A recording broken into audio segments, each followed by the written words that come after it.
Assalamualaikum warahmatullahi wabarakatuh. Waalaikumsalam warahmatullahi wabarakatuh. Bismillahirrahmanirrahim. Alhamdulillahirabbil alamin wa bihi nasta'in ala umurid dunya waddin. Wassalatu wassalamu ala asyrafil anbiya wal mursalin sayyidina wa maulana Muhammadin wa ala alihi wa ashabihi ajma'in wa la hawla wa la quwwata illa billahil aliyyil azim. Subhanaka la ilma lana illa ma 'allamtana innaka antal alimul hakim. Allahumma anfa'na bima 'allamtana wa 'allimna ma yanfa'una wa zidna ilma. Amin ya rabbal alamin. Amma ba'd.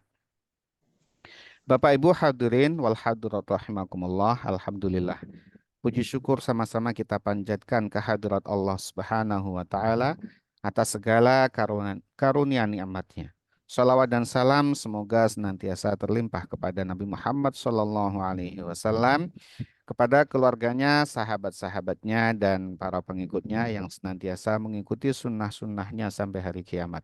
Semoga kita, keluarga kita, dan anak keturunan kita diaku sebagai umatnya Nabi Muhammad Sallallahu Alaihi Wasallam dan nantinya akan mendapatkan syafaat dari beliau. Amin ya Rabbal Amin Alamin. ya rabbal alamin. Bapak Ibu hadirin wal hadirat rahimakumullah. Alhamdulillah malam hari ini kita diperkenankan oleh Allah untuk melanjutkan kajian kalam-kalam Allah, yaitu mengkaji Al-Quran per kata. Insya Allah malam hari ini kita akan melanjutkan, yaitu mengkaji di Suratul Baqarah ayat ke 124 Empat. ya, 124.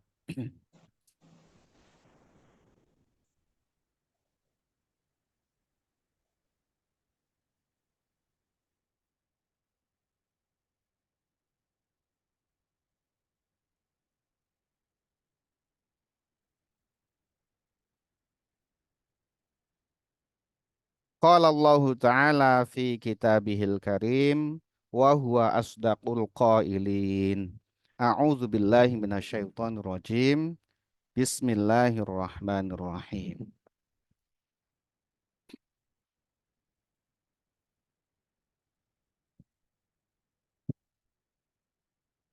Wa idzibtala Ibrahim rabbuhu bikalimatin fa'atammahun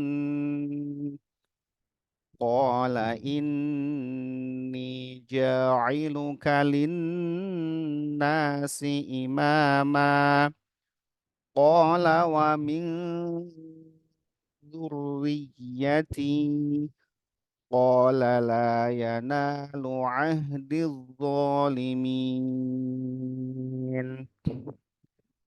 Wa idh ja'alnal baita masabatan linnasi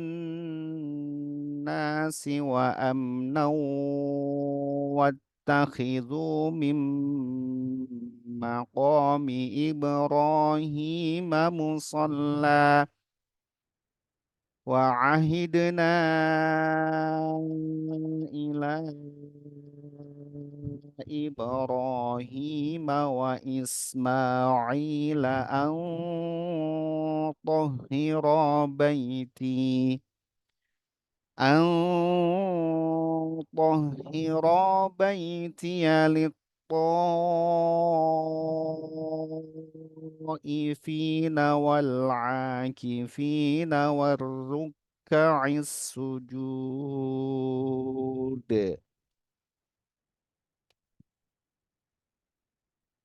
Pada ayat sebelumnya, Allah Subhanahu wa taala telah menutup pembahasan tentang Bani Israel. Ya, dimulai dari ayat yang ke berapa itu ya? Ayat ke-14, bentar, cek dulu. Dimulai dari ayat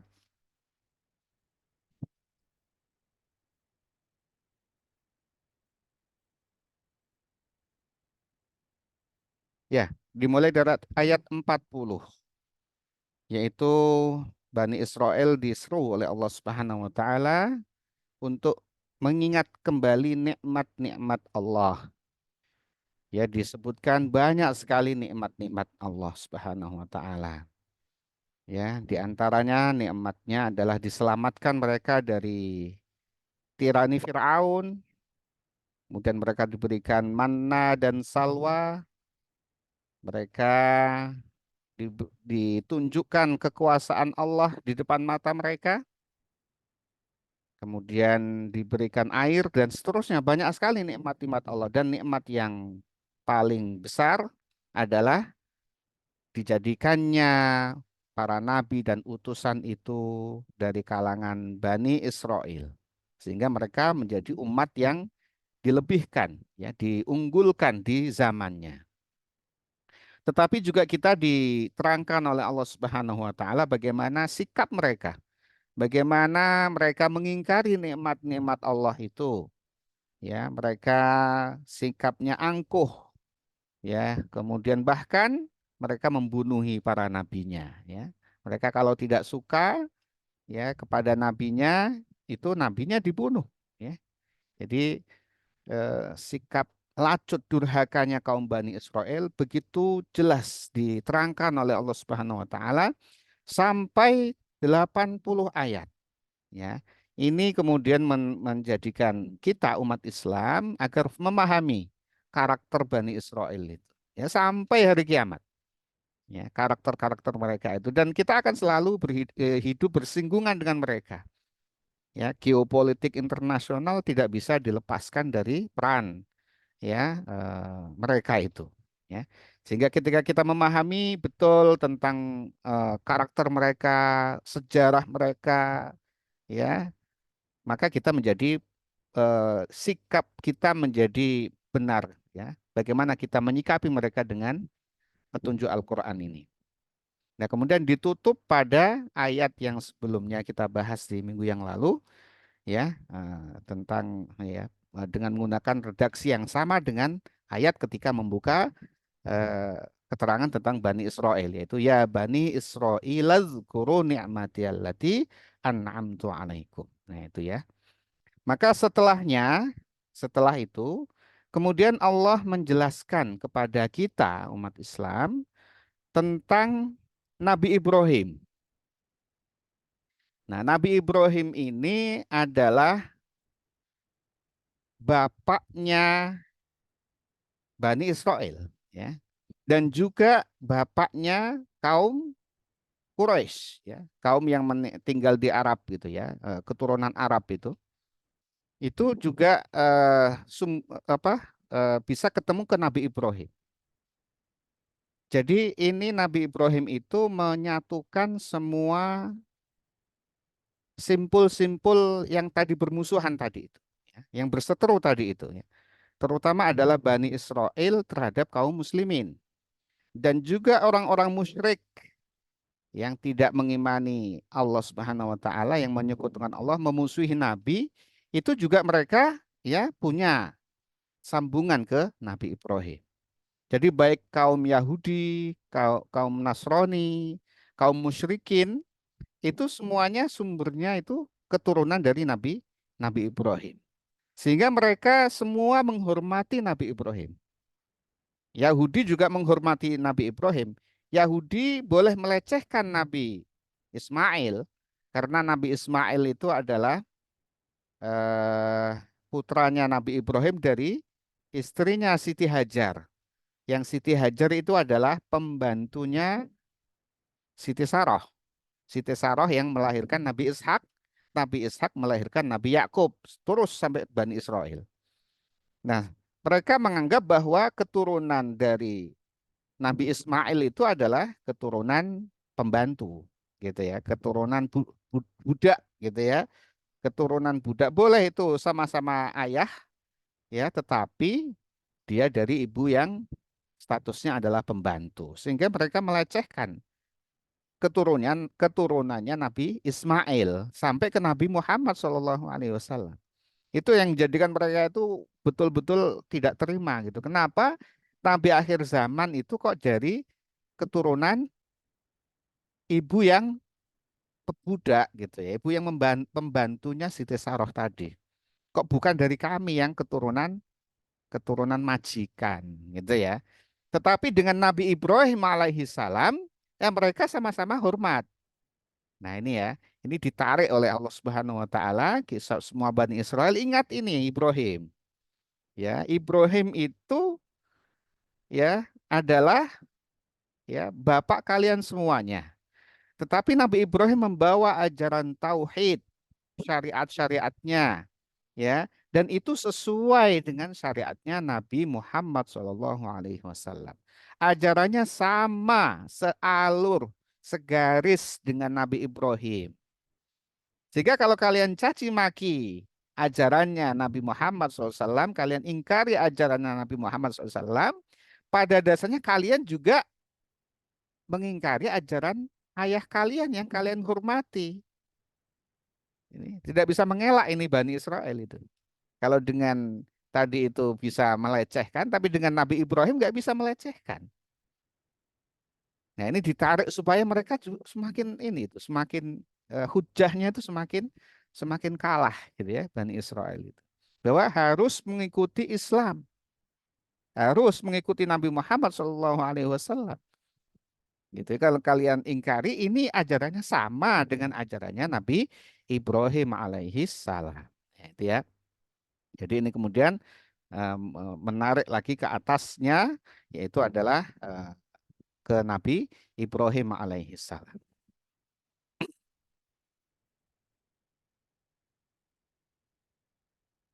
Wa idzi betala Ibrahim rabbuhu bikalimatin. Wa idz dan ingatlah wahai Muhammad. Khitabnya kepada Nabi Muhammad untuk disampaikan kepada umatnya. Ketika ibtala menguji Ibrahim kepada Ibrahim, Rabbuhu yaitu adalah Tuhannya Nabi Ibrahim. Ini maf'ul bih yang didahulukan dari fa'ilnya. Kenapa? Karena fa'ilnya langsung disambungkan dengan hak dhamir yang kembali kepada maf'ul. Maka yang kembali itu harus yang menjadi rujukannya harus didahulukan. Jadi hukumnya wajib mendahulukan maf'ul bih apabila fa'ilnya disambungkan dengan dhamir yang kembali kepada maf'ul tadi itu. Ini adalah kaidah nahwunya itu ya. Jadi ini kenapa didahulukan maf'ulnya. Jadi ingatlah wahai Nabi Muhammad ketika Allah menguji Nabi Ibrahim. Ketika Allah menguji Nabi Ibrahim. Kalau bahasa di sini adalah ketika menguji kepada Nabi Ibrahim, yaitu Tuhannya Nabi Ibrahim. Bikalimatin dengan beberapa kalimat. Dengan beberapa kalimat. Fa'atammahunna lalu dia melaksanakannya, melaksanakannya dengan sempurna.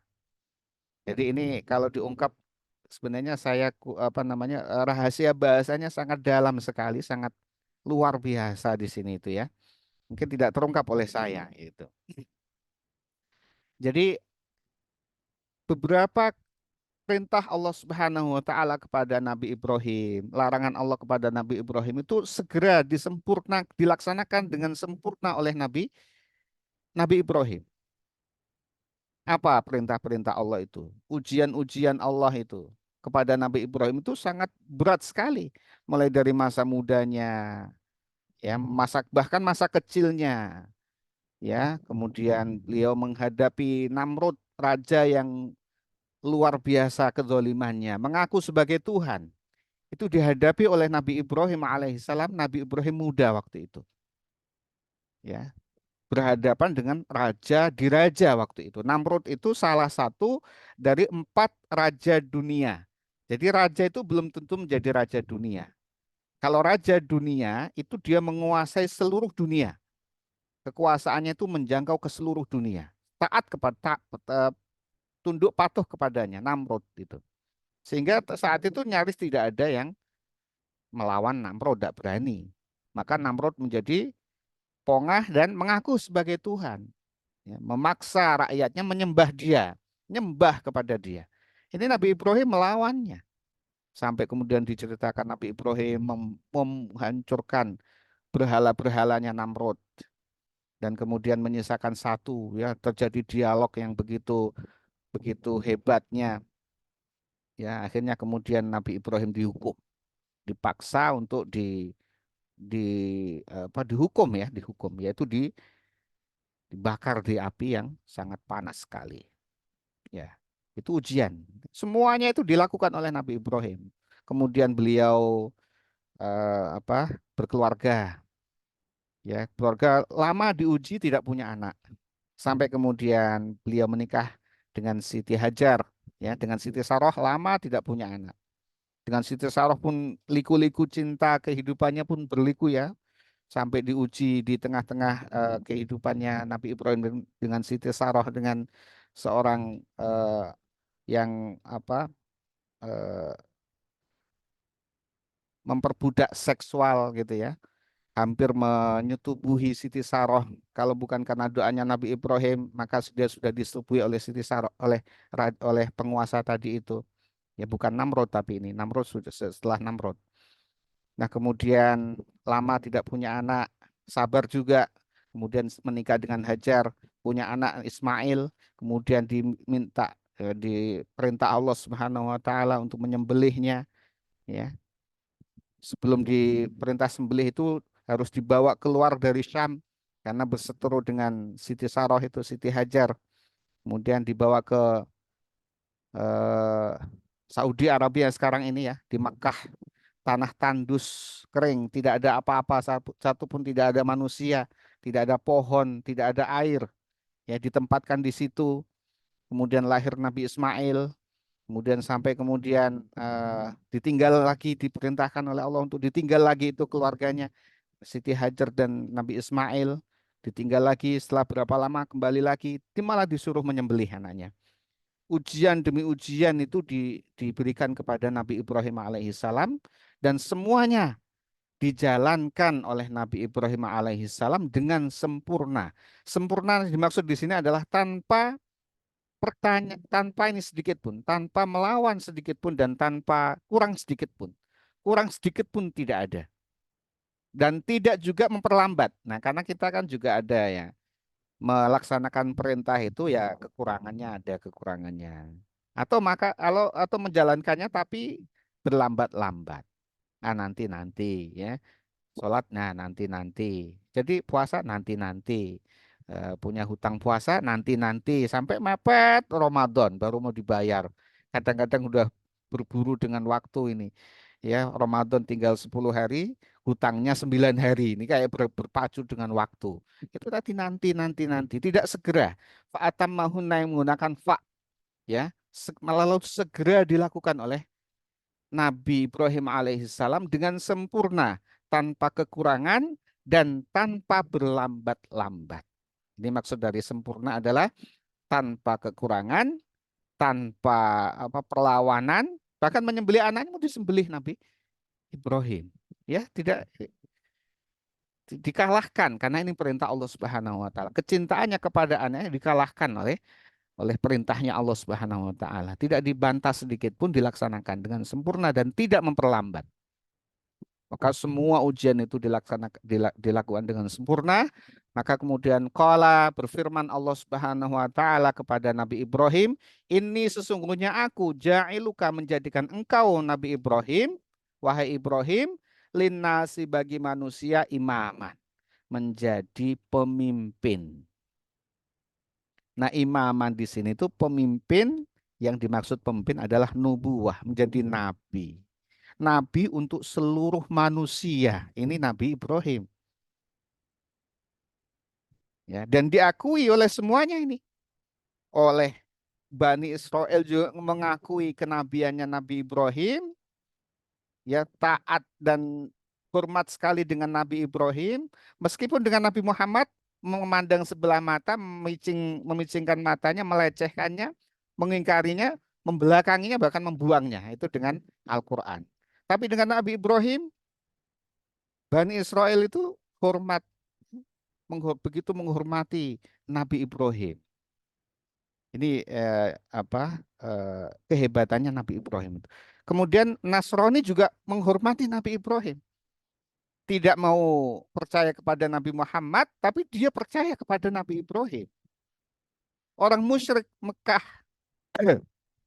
kaum musyrikin tadi yang tidak termasuk Yahudi, tidak termasuk Nasrani, ya mereka nggak percaya karena nggak tahu Taurat, nggak tahu Nasr. Tapi dengan Nabi Ibrahim tahu dia peninggalannya itu dirawat.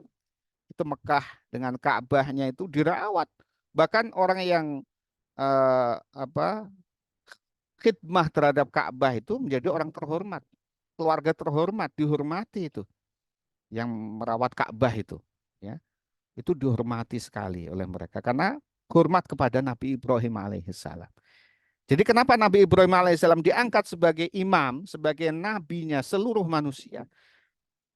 Karena Nabi Ibrahim itu tadi menjalankan semua ujian-ujian Allah Subhanahu wa taala dengan sempurna, yaitu dengan apa? Tanpa ada kekurangan, tanpa ada penolakan sedikit pun hatinya dan tidak juga memperlambat. Nah, ini kalau apa tidak nabi itu para wali itu demikian, ya. Maka yang jadi kekasih-kekasih Allah ya seperti Nabi Ibrahim itu yang bersegera dengan kebaikan, ya. Semua menjalankan semua perintah-perintah Allah, meninggalkan semua larangan Allah, menerima semua ketentuan Allah, bersyukur atas semua nikmat Allah tanpa ada sedikit pun, celah sedikit pun untuk mengatakan tidak baik kepada Allah Subhanahu wa taala. Ini fa'atammahun. Maka kemudian dengan itu inni ja'iluka nasi imama. Sungguhnya aku Allah akan menjadikan engkau sebagai imam, sebagai pemimpin, sebagai nabinya seluruh manusia. Kemudian Nabi Ibrahim alaihissalam meminta kepada Allah. Qala, dia Nabi Ibrahim berdoa kepada Allah. Ya Allah, wa min zurriyati, maksudnya adalah betul ya Allah, dan juga semoga termasuk dari keturunanku, sebagian dari keturunanku.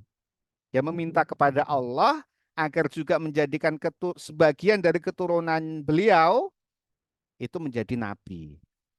Dan dikabulkan oleh Allah Subhanahu wa taala. Semua nabi dan rasul itu dari Nabi Ibrahim, baik dari jalur Nabi Ishak maupun dari jalur Nabi Ismail. Selain para nabi juga para ulama. Ya, para ulama sebelum datangnya Islam itu juga dari keturunannya Nabi Ibrahim semua itu. Dan para raja, ya, para raja-raja itu, termasuk Nabi Dawud, termasuk juga Nabi Sulaiman alaihissalam, Nabi Yusuf alaihissalam, semua para raja-raja itu juga, ya, yang adil tentunya adalah juga keturunannya Nabi Ibrahim alaihissalam. Tetapi kemudian Allah melanjutkan. Qala, berfirman Allah Subhanahu wa taala, dikabulkan permintaannya Nabi Ibrahim, dijadikan sebagian keturunannya adalah nabi pemimpin bagi umatnya, tapi la yanalu, tidak berlaku ahdi janjiku itu lidzalimina, bagi orang-orang zalim. Tidak mungkin nabi itu akan diberikan anugerah kenabian itu diberikan kepada orang-orang zalim. Jadi itu adalah apa namanya? Pernyataannya Allah Subhanahu wa taala. Doamu aku kabulkan. Sebagian keturunanmu akan menjadi nabi, menjadi raja, jadi panutan, menjadi ulama. Tetapi ya itu tidak berlaku kepada yang zalim. Karena ada juga raja-raja Bani Israel, pemimpin-pemimpin Bani Israel yang zalim. Dan itu tidak akan menjadi pemimpin manusia, tidak akan menjadi yang diikuti oleh manusia. Karena nabi itu, posisi nabi itu adalah wajib diikuti, wajib mutlak diikuti kalau nabi. Tapi kalau pemimpin seperti raja itu ada korinahnya, ada syaratnya ketika perintahnya itu tidak melanggar, ya, perintahnya Allah dan nabinya. Tapi kalau perintah nabi itu mutlak diikuti, wajib diikuti. Sehingga para mufassir menafsirnya tadi imamah adalah yang paling kuat adalah kenabian. Maka kenabian itu diberikan kepada keturunannya Nabi Ibrahim, tapi tidak berlaku, ya, tidak akan diberikan kenabian itu kepada orang-orang yang zalim dari keturunannya Nabi Ibrahim alaihissalam. Siapa itu orang-orang zalim? Orang-orang yang tidak menggunakan sesuatu sesuai dengan fungsinya, itu orang-orang zalim. Ya, apa saja? Ya, baik yang levelnya kecil, ya sederhana, maupun yang sedang maupun yang berat. Yang paling berat adalah kezalimannya adalah tidak mengakui Allah Subhanahu wa taala sebagai Tuhan, atau kemudian menjadikan Tuhan-Tuhan lain selain Allah Subhanahu wa taala. Itu adalah kezaliman yang paling besar. Kalau zalim kecil-kecil, ya misalkan meletakkan peci di jengkul misalkan itu, atau sepatu ditaruh di lengan, itu zalim itu. Sepatu tapi ditaruh di lengan, itu zalim. Yang tidak pada tempatnya, membuang sampah tidak pada tempatnya, itu juga zalim. Ya, buang puntung rokok di kloset, zalim itu. Ya, itu zalim-zalim semua itu. Ya, tapi kadarnya berbeda-beda. Merampok uang rakyat juga zalim besar itu. Menipu rakyat juga besar zalimnya. Tapi yang paling besar adalah manakala dia tidak mengakui Allah Subhanahu wa taala sebagai satu-satunya Tuhan yang berhak disembah. Itu yang kezaliman yang paling besar. Kenapa? Karena Allah yang menciptakan semuanya, termasuk juga menciptakan dia, memberikan rezeki kepada dia, memberikan kasih sayang kepada dia, tapi dia malah menjadikan selain Allah sebagai Tuhan. Padahal selain Allah sebagai Tuhan itu juga diciptakan oleh Allah Subhanahu wa taala. Apalagi malah menyembah batu, berhala, dan pohon dan sebagainya. Semua itu justru yang disembah itu adalah di bawah kualitas manusia. Karena Allah lebihkan manusia di antara semua makhluk Allah, malah dia menyembah selain Allah. Berarti menyembah yang lain, menyembah sesuatu yang secara level ada di bawahnya. Itu zalim. Kok menyembah sesuatu di bawah level dia? Misalnya menyembah berhala. Berhala itu kan levelnya jauh di bawah dia, mau diapa-apain mau. Malah disembah. Zalimnya keterlaluan. Itu. Paling besar zalimnya itu. Ya, itu adalah kezaliman yang besar, dan itu tidak akan diberikan anugerah kenabian sebagaimana doanya Nabi Ibrahim alaihissalam. Jadi para nabi-nabi keturunan Bani Israel itu adalah karena salah satu dari doanya kekasih Allah Subhanahu wa taala Nabi Ibrahim yang dikabulkan oleh Allah Subhanahu wa taala. Sehingga para nabi itu dari Bani Israel atau dari Bani Ismail. Nah, Bani Ismail itu hanya satu saja, yaitu Nabi Muhammad SAW. Tetapi menjadi nabi penutup para nabi dan nabi terbaik. Yang itu kemudian tidak diterima oleh Bani Israel tadi itu.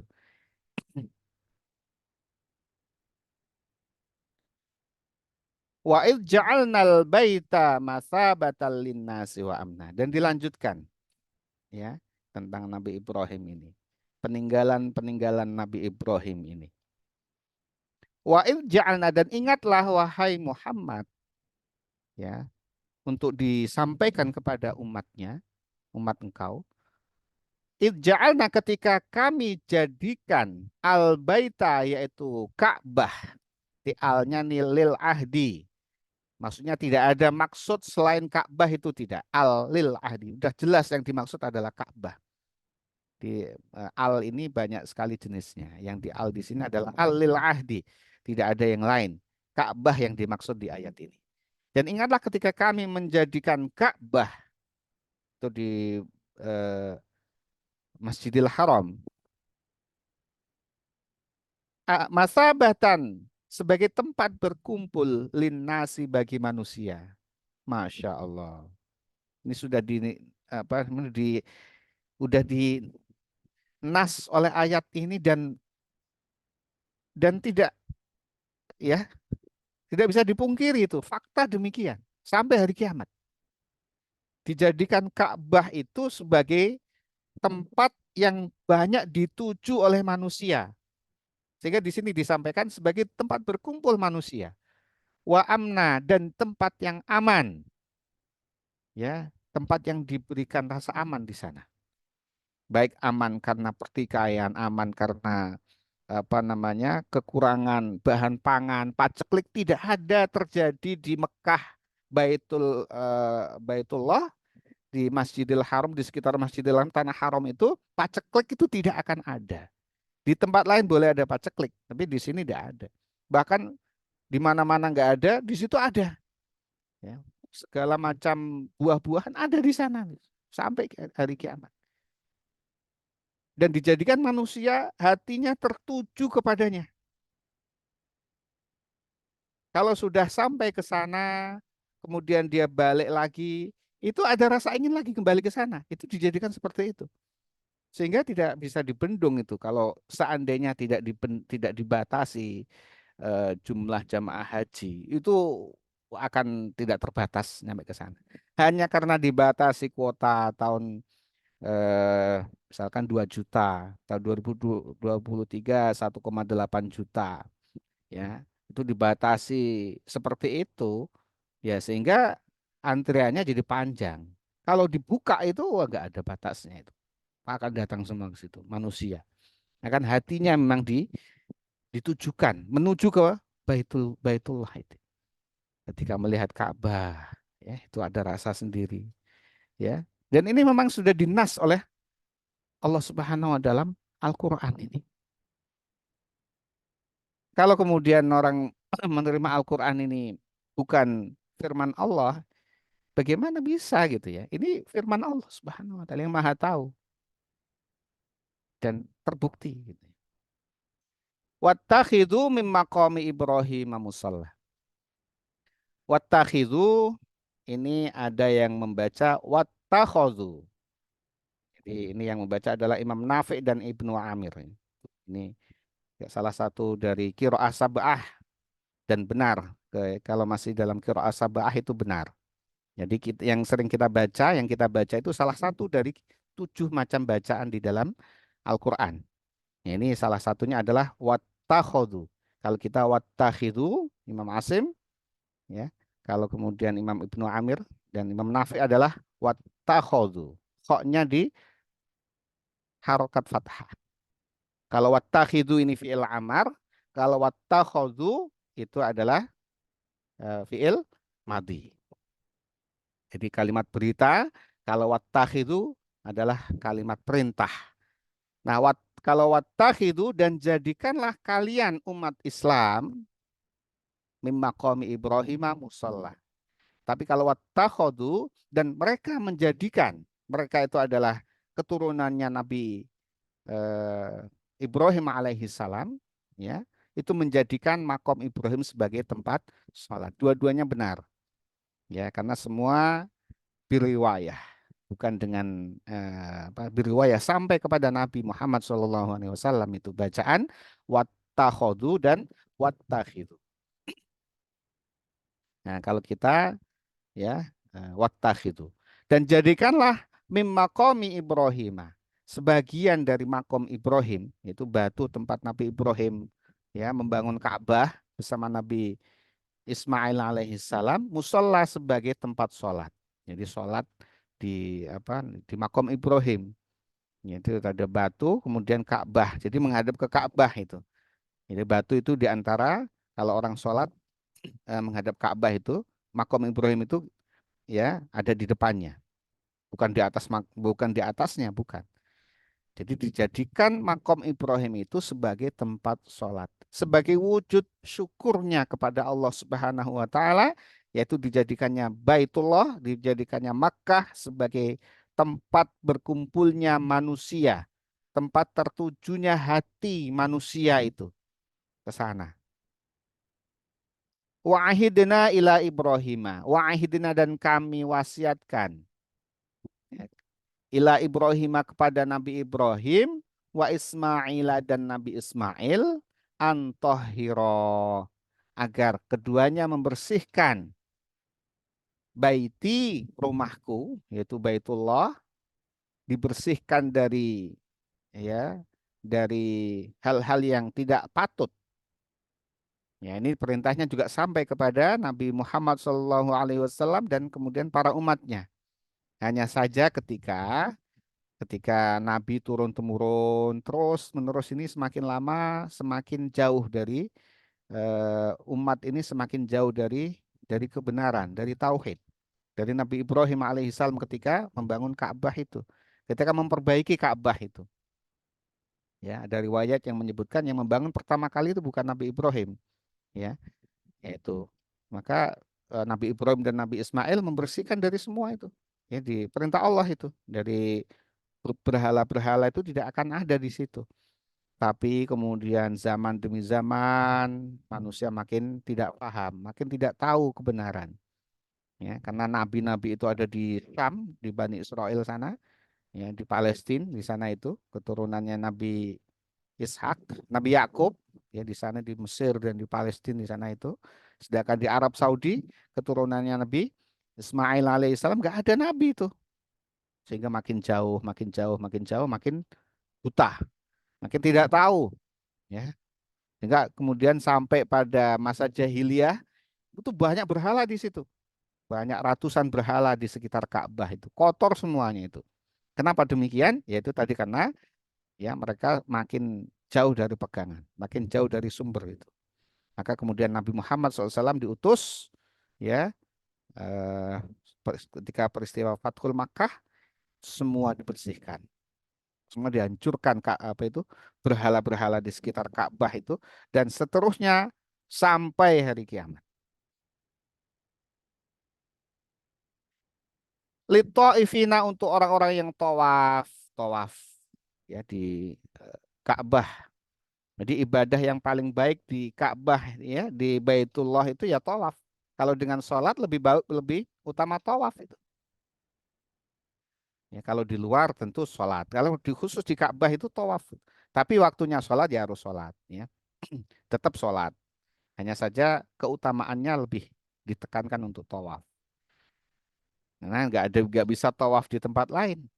Kalau di situ tawaf hanya ada di Ka'bah. Dan beribadah tentu jauh ya fadilahnya dibandingkan dengan tempat-tempat lain.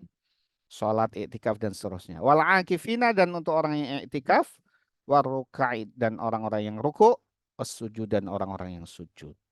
Jadi itu adalah perintah Allah Subhanahu wa taala kepada Nabi Ibrahim, Nabi Ismail ya untuk membersihkan Ka'bah ya, diperuntukkan bagi orang-orang tawaf, i'tikaf, ruku dan sujud. Bapak Ibu sekalian yang dirahmati Allah Subhanahu wa taala, ya, waktu sudah Isya, maka kita akhiri kajian kita. Semoga Allah Subhanahu wa taala menambah ilmu yang bermanfaat kepada kita, bermanfaat di fiddin wa dunya wal akhirah. Keluarga kita dijadikan keluarga yang sakinah, mawaddah, warahmah. Kita diberikan keselamatan, kesehatan oleh Allah Subhanahu wa taala, diberikan rezeki yang halal, yang berkah, dimudahkan segala urusan kita, dikuatkan untuk senantiasa taat ibadah kepada Allah Subhanahu wa taala sampai kita diwafatkan dalam kondisi yang husnul khatimah. Amin ya rabbal alamin. Amin amin ya rabbal alamin. Bismillah. Ar-Rahmanir-Rahim Maliki yaumiddin. إياك نعبد وإياك نستعين اهدنا الصراط Ladzina an'amta 'alaihim. An'amta 'alaihim ghairil maghdubi 'alaihim waladdallin. Mari kita tutup kajian kita dengan membaca doa kafaratul majlis. Bismillahirrahmanirrahim. Bismillahirrahmanirrahim. Subhanakallahumma wa bihamdika asyhadu an la ilaha illa anta astaghfiruka wa atubu ilaik. Walafu minkum. Wassalamualaikum warahmatullahi wabarakatuh. Waalaikumsalam. Waalaikumsalam warahmatullahi wabarakatuh. Terima kasih Ustaz. Selamat malam.